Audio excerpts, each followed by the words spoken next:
ಯುವಕರ ವತಿಯ ಬಳಗದಿಂದ ಹನ್ಸೋಗೆ ಗ್ರಾಮದಲ್ಲಿ ಇದೇ 20ನೇ ತಾರೀಕು ಹಾಲು ಹಲ್ಲಿನ ಮತ್ತು ಚಕ್ಕಡಿ ಗಾಡಿಯ ಓಟದ ಸ್ಪರ್ಧೆಯನ್ನು ಏರ್ಪಡಿಸಲಿದ್ದು, ಪ್ರಥಮ ಬಹುಮಾನ 25,000, ದ್ವಿತೀಯ ಬಹುಮಾನ 20,000, ಮೂರನೇ ಬಹುಮಾನ 15,000, ನಾಲ್ಕನೇ ಬಹುಮಾನ 10,000, ಐದನೇ ಬಹುಮಾನ 5,000 ಇರುತ್ತದೆ.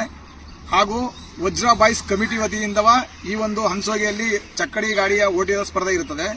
ದಯಮಾಡಿ ನಮ್ಮ ಗ್ರಾಮದ ಬಗ್ಗೆ ಅಪಪ್ರಚಾರ ಹೊರಿಸಿರುವಂತಹದ್ದು ಏನಪ್ಪಾ ಅಂತ ಅಂದ್ರೆ, 4 ಹಲ್ಲಿನ ಗಾಡಿಗೆ ಅವಕಾಶ ಇರುತ್ತದೆ ಹಾಗೂ ಕಮಿಟಿ ಗಾಡಿಗೆ ಅವಕಾಶ ಇರುತ್ತದೆ ಅಂತ ಹೇಳವ್ರೆ.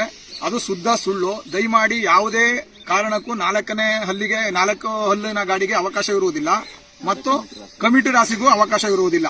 ದಯಮಾಡಿ ಈ ಹನ್ಸೋಗೆ ಗ್ರಾಮದ ಬಗ್ಗೆ ಏನಾದ್ರು ಅಪಪ್ರಚಾರ ಇದ್ರೆ ಅದನ್ನ ಹೊರತುಪಡಿಸಿ ನಮ್ಮಲ್ಲಿ ಏನ್ ನಡೀತದಪ್ಪ ಅಂದ್ರೆ ಒಂದೇ ಏನಪ್ಪಾ ಅಂದ್ರೆ ಹಾಲು ಹಲ್ಲಿನ ಮತ್ತು 2 ಹಲ್ಲಿನ ಚಕ್ಕಡಿ ಗಾಡಿ ಮಾತ್ರ ಅವಕಾಶವಿರುತ್ತದೆ. ದಯಮಾಡಿ ಎಲ್ಲರೂ ಸ್ಪಂದಿಸಬೇಕು. ಹಾಗೂ ಹಿಂದಿನ ದಿನಕ್ಕೆ ಬಂದಂತ ಎಂಟ್ರಿ ಕಟ್ಟಕ್ಕೆ ಬಂದಂತ ರಾಸುಗಳಿಗೆ 2,500 ರೂಪಾಯಿ ಮಾತ್ರ, 500 ರೂಪಾಯಿ ಕಮ್ಮಿ ಇರುತ್ತದೆ. ಆದಷ್ಟು ಬೇಗ ಹಿಂದಿನ ದಿನದಲ್ಲೇ ಕಟ್ಟಿದ್ರೆ 19ನೇ ತಾರೀಕಿಗೆ ಕಟ್ಟಿದ್ರೆ 2,500 ಮಾತ್ರ ಕಟ್ಟಿ ಬೇಗ ಬಂದು ತಮ್ಮ ಗಾಡಿಗಳ ಹೆಸರುಗಳನ್ನು ನೋಂದಾಯಿಸಿಕೊಂಡ್ರೆ ಆದಷ್ಟು ಬೇಗ ನಾವು ಈ ಒಂದು ಓಟದ ಸ್ಪರ್ಧೆಯನ್ನು ಏರ್ಪಡಿಸಿ ಎಲ್ಲರಿಗೂ ಅನುಕೂಲ ಆಗುವಂತೆ ಈ ಒಂದು ಸ್ಪರ್ಧೆಯನ್ನು ನಡೆಸಿಕೊಡ್ತೀವಿ, ಯಶಸ್ವಿಯಾಗಿ ನಡೆಸಿಕೊಡ್ತೀವಿ.